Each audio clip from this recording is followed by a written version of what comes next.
Bismillahirrahmanirrahim. Assalamualaikum warahmatullahi wabarakatuh. Teman-teman, malam ini alhamdulillah kita masih bisa melanjutkan pembacaan kitab Iqadhul Himam, yaitu syarah dari kitab Al-Hikam. Jadi kitab Hikam itu banyak sekali syarahnya. Di antara salah satunya ialah kitab ini yang kita baca. Dan kitab ini pun pernah dibaca oleh guru mulia kita, yaitu Buya Syakur, di pondok pesantren Candang Pinggan setiap malam Senin ya kalau nggak salah. Sementara untuk malam Jumatnya itu beliau baca tafsir. Kajian Buya itu dimulai dari dulu ya, 91 itu sudah mulai dibuka kajian-kajian oleh Buya Syakur, dan ternyata masyarakat sekitar tidak antusias ya, tidak merespon dengan baik. Ya kalau bahasa Jawa sih ora payu gitu ya, nggak laku. Karena yang Buya sampaikan itu bukan tentang pahala, bukan tentang surga ya, tetapi kepada pemahaman akidah ya, pemahaman akidah, kemanusiaan ya, tasawuf dan lain sebagainya. Dan setelah 25 tahun barulah masyarakat mulai terbuka pikirannya dengan kajian yang disampaikan oleh Buya Syakur ini. Jadi untuk bisa membuka wawasan masyarakat, membuka pikiran masyarakat, itu diperlukan waktu yang tidak cepat ya. Diperlukan waktu yang lama, konsisten. Dan malam ini kita sangat berterima kasih sekali kepada Allah Subhanahu wa taala masih diberikan kesempatan untuk melanjutkan pembacaan kitab ini. Sekarang di halaman 23, melanjutkan pada pembahasan sebelumnya. Dan seperti biasa, format kali ini masih audio saja, karena saya belum bisa fokus untuk memperbaiki studio saya. Mudah-mudahan kedepannya kita bisa melakukan live streaming dan lain sebagainya. Oke, langsung saja teman-teman, di halaman 23 di kitab ini, baris kedua dari bawah. Walamma takallama 'alal a'mal wa thamaratiha wa huwa al-adabu wa marji'uhu ila sukut tahta majaril aqdar. Setelah al-musannif ya, al-musannif itu adalah orang yang mengarang kitab ini, selesai membicarakan tentang amal dan juga buahnya, hasilnya, selesai membicarakan tentang pekerjaan dan hasilnya, sementara hasil dari amal itu adalah adab ya, al-adab, sopan santun kepada Sang Pencipta, kepada Allah Subhanahu wa taala. Jadi semua amal, semua perbuatan baik ya, itu hasilnya, poin pentingnya adalah sopan santun kepada Allah Subhanahu wa taala. Karena hakikatnya ketika kita berbuat baik itu ya, ketika kita berbuat baik kepada orang lain, itu hakikatnya kita berbuat baik untuk diri kita sendiri. Ya. Sadar diri ya, bahwa kita ini sudah banyak sekali diberikan kebaikan oleh Allah. Sudah banyak sekali diberikan kemudahan, rezeki, kenikmatan oleh Allah. Maka sudah selayaknya lah kita berbuat baik kembali kepada sesama makhluknya, sesama ciptaannya. Jadi perbuatan baik kita hakikatnya itu adalah berbuat baik untuk diri kita sendiri. Ya. Sopan santun kepada Allah Subhanahu wa taala. Wa marji'uhu ila sukut tahta majaril aqdar. Yang dimaksud dengan sopan santun kepada Allah itu adalah tenang, ya, tenang, diam, idep, kalau bahasa Jawanya idep, anteng, tahta majaril akdar, di bawah, ya, diberlakukannya takdir. Diam, tenang, di bawah keputusan takdir. Min ghairi tadbirin, tanpa mengatur. Jadi orang yang sudah kenal Allah, kenal Tuhan, itu sudah tidak mengatur lagi, urusan-urusan uh, hidupnya. Dia sudah pasrahkan semuanya kepada Allah. Wal ikhtiyarin, dan juga tidak memilih. Jadi dia memasrahkan semua pilihan itu kepada Allah. Tidak mengatur, dia biarkan, dia pasrahkan pengaturan itu kepada Allah. Tidak memilih, dia pasrahkan pilihan itu kepada Allah. Wala ta'jilin lima ta'akhir, dan tidak menyegerakan, tidak ingin segera, ya, segera terwujud sesuatu yang belum ada. Wala ta'ajjal lima ta'akhir, tidak ingin cepat-cepat, ya, tercapainya sesuatu yang masih jauh, belum ada. Ya, kita tidak perlu bilang cepat dong pagi hari gitu, cepat dong siang hari, sementara itu kita masih di malam hari. Biarkan saja waktu itu berjalan, dan pada saatnya pagi hari itu akan datang sendiri. Wala ta'akhir lima ta'ajjal, dan juga tidak mengakhirkan sesuatu yang harus disegerakan, ya, tidak ngende-ngende, ya, tidak menyepelekan sesuatu yang harus segera dilakukan, tidak boleh malas, gitu. Bal yakunu mahdhu nadhrihi ila ma yabruzu min unsuril qudrah. Bahkan semua penglihatannya itu difokuskan kepada ketentuan takdir itu. Semuanya yang dia lihat itu adalah ketentuan takdir. Ya, jadi dia hanya melakukan apa yang menjadi ketentuan takdir. Tidak ingin segera, ya, tidak ingin nanti-nanti, tidak mengatur, tidak memilih. Diam, tenang, damai di bawah kepastian takdir Allah Subhanahu wa taala. Fayatalaqahu bil ma'rifah. Maka dia bisa dikatakan orang yang sudah kenal Tuhan. Nah, setelah membahas itu, takallama ala tanwi'iha wa tahzibiha bi tahzibi 'amiliha.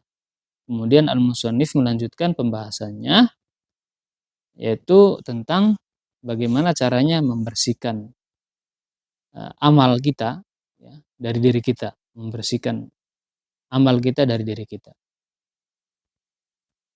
Ya, membersihkan amal, perbuatan baik yang kita lakukan agar tidak tercampuri dengan hal yang buruk, niat-niat yang buruk. Faqala tanawwa'at ajnasul a'mal bitanawwu'i waridatil ahwal. Berbeda-bedanya jenis amal itu tergantung dari kondisi hati. Berbeda-bedanya jenis amal. Apakah amal kita menjadi baik atau tidak, ya.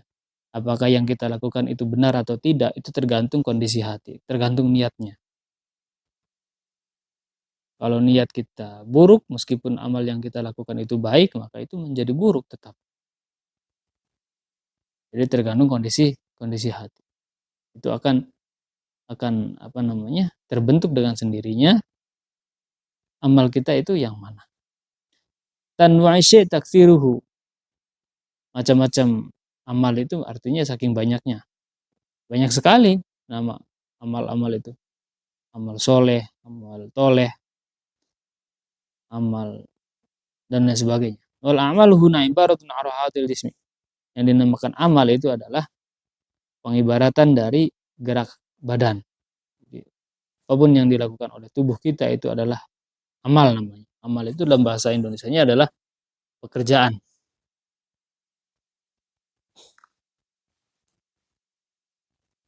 Wal waridat wal ahwal ibaratun an harokatil qalbi. Sementara yang namanya waridat, al ahwal itu adalah gerak hati.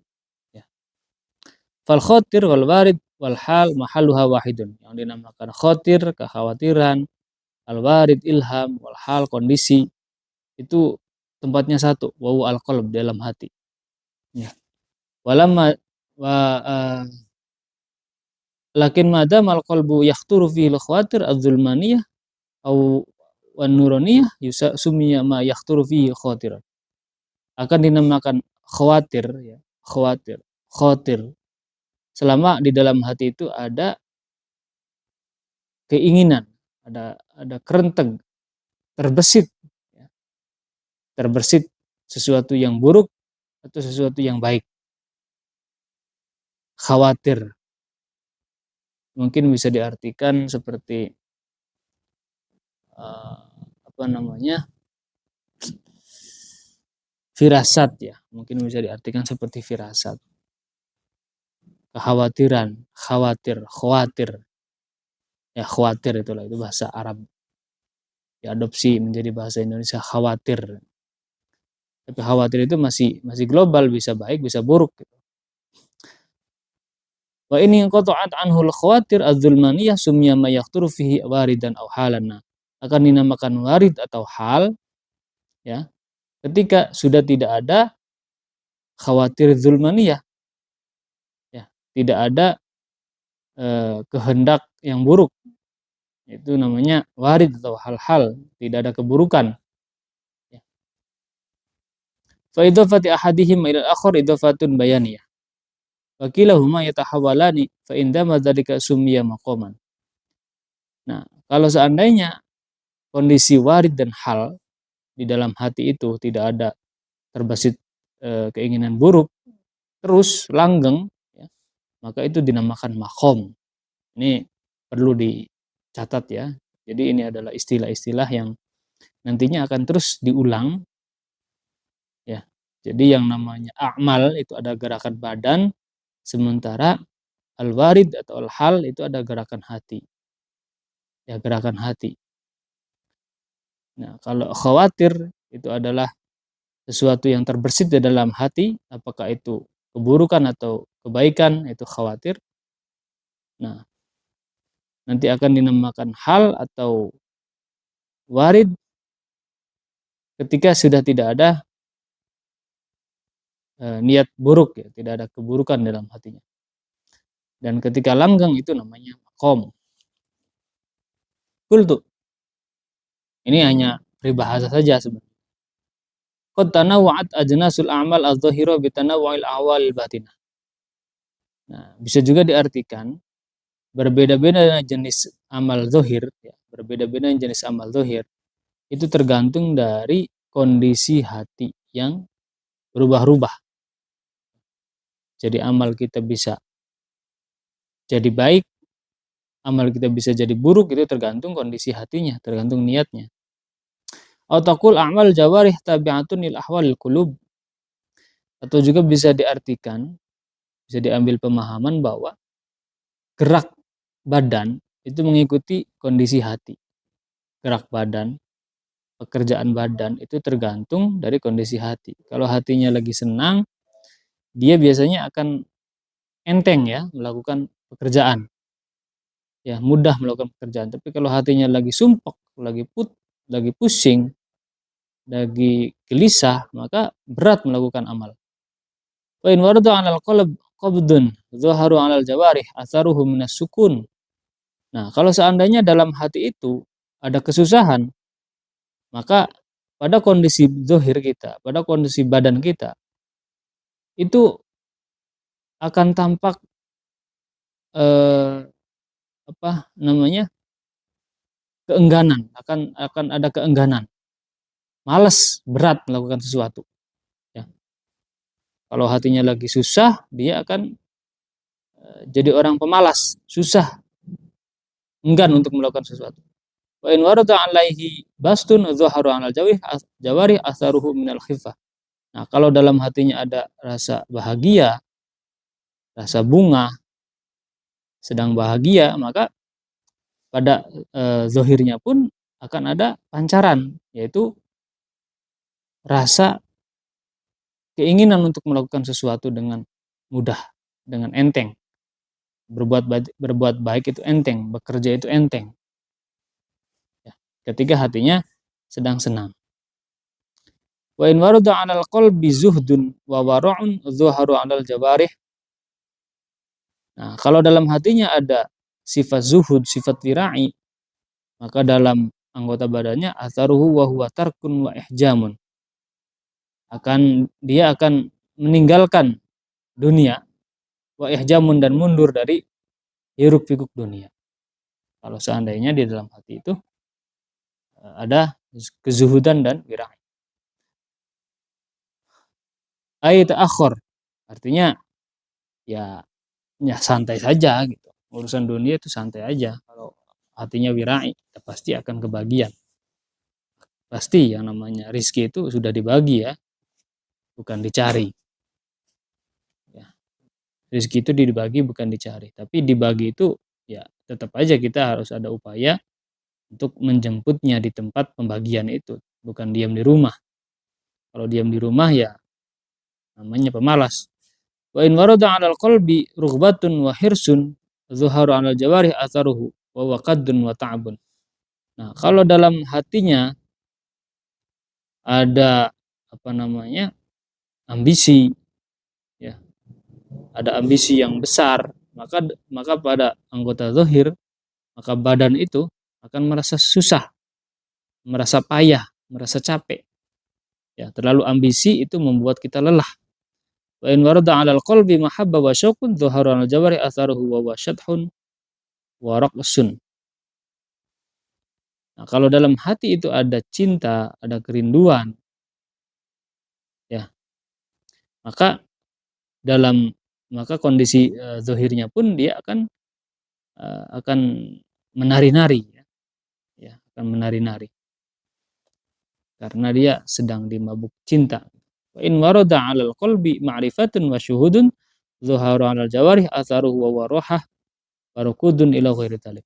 Nah, kalau dalam hati ada kemakrifatan kepada Allah, ada syuhud kepada Allah, maka anggota zahirnya pun dia akan merasa damai, akan merasa senang, akan merasa tenang ya, damai tenang. Ila ghairi dzalik minal ahwal wa ma yansha'u anha minal a'mal. Nah, semua itu tergantung dari hatinya, kondisi hatinya ya. Jadi hati itu menentukan sekali ya. Kondisi hati kita itu menentukan kondisi badan kita. Wa qad ikhtalafa hadhil ahwal 'alal qalbin wahidin fayatalawwanu dhahir fi a'malihi wa qad yaghlibu 'al qalbin wahidin halun wahidun fayadhharu 'alaihi atharun wahidun wa qad yaghlibu 'ala syakhsi al-qabdu fayakun maqbudan bil ghalib wa qad yaghlibu 'alal bastu kadzalik ila ghairi dzalik min ahwal. Jadi semua itu tergantung dari kondisi hatinya. Ya, tergantung dari kondisi hatinya. Itu pada umumnya seperti itu. Wa fil hadis inna fil jasadi mudghah idza suluhal jasadu kullu.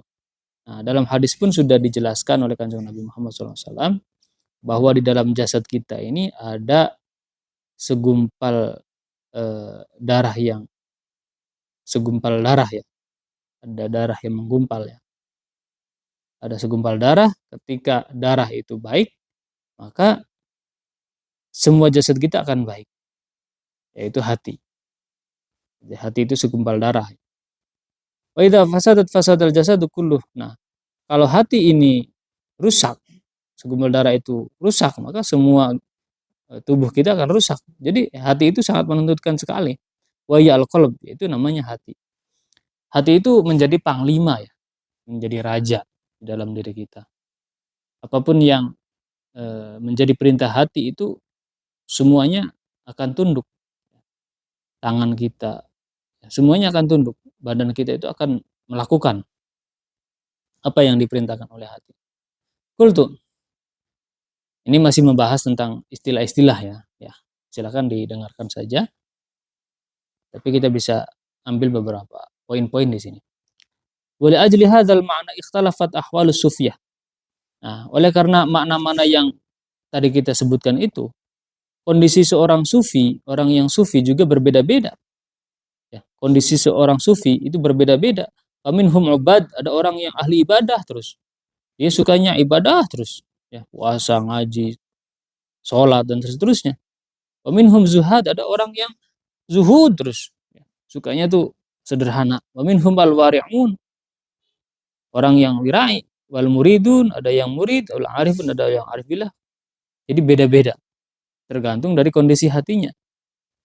Qala Syekh Zarruq radhiyallahu anhu fi qawaidihi. Syekh Zarruq mengatakan dalam kaidahnya, qaidatun an-nusku al-akhdhu bi kulli maslakin minal fadail min ghairi mura'atin li ghairi dzalik. Yang namanya ibadah, ya, al-akhdhu bi kulli maslakin minal fadail, yaitu uh, melakukan melakukan segala apapun, ya, jalan ibadah yang utama. Yang namanya ibadah yaitu kita mengambil cara, ya, mengambil jalan yang paling utama, min ghairi mura'atin li ghairi dzalik, ya. Fa in rama at-tahqiq fi dzalika ay nusuk fa huwal 'abid. Nah, kalau kita beribadah kemudian sampai kepada tingkatan tahqiq dalam bid'ah tersebut, maka itu adalah ahli ibadah, fa huwal 'abid, dijuluki ahli ibadah.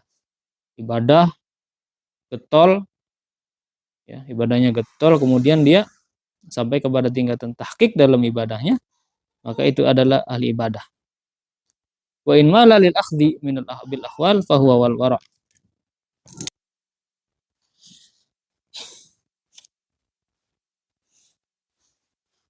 Oke.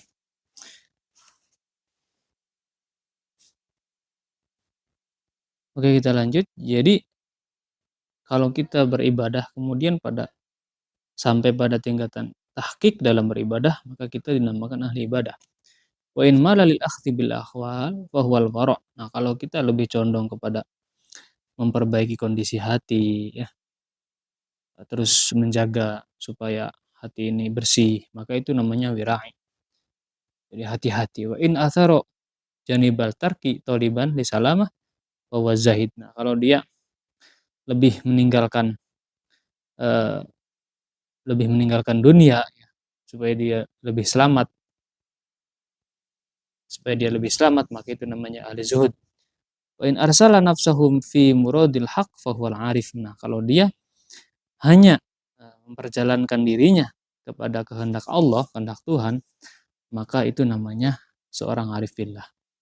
Jadi orang arif billah itu adalah orang yang memasrahkan seluruh hidupnya kepada kehendak Tuhan, kehendak Allah, daya Allah. Wa in akhadha bit takhalluq wa ta'alluq fa huwal murid. Nah, kalau dia masih memperbaiki budi pekerti, ya, akhlak, wa ta'alluq, ya, dan juga menghilangkan kemelekatan dirinya, itu namanya al-murid. Intahda al-murad minhu. Oke teman-teman, jadi itu istilah-istilah dalam materi yang akan kita bahas pada pertemuan selanjutnya. Mudah-mudahan kita bisa memahami. Jadi intinya adalah kesimpulan pada video ini, pertemuan ini, kita harus bisa menjaga kondisi hati. Jadi hati itu sangat menentukan kondisi tubuh kita, kondisi badan kita. Dan juga hati itu sangat menentukan kualitas dari amaliyah kita. Ya, semuanya, ya, dalam hal apapun. Ya, kita bisa menjadi ahli zuhud, kita bisa menjadi ahli ibadah, kita bisa menjadi wira'i, ya, dan lain sebagainya, itu tergantung dari kondisi hati kita. Ya, jadi bagaimana kita bisa mengontrol kondisi hati ini. Ya. Mudah-mudahan ada manfaatnya. Akhirul kalam, billahi taufiq wal hidayah wal afu minkum. Wassalamualaikum warahmatullahi Tak wabarakatuh. mungkin lidahku bergerak mengalun dalam nyanyian tanpa daya.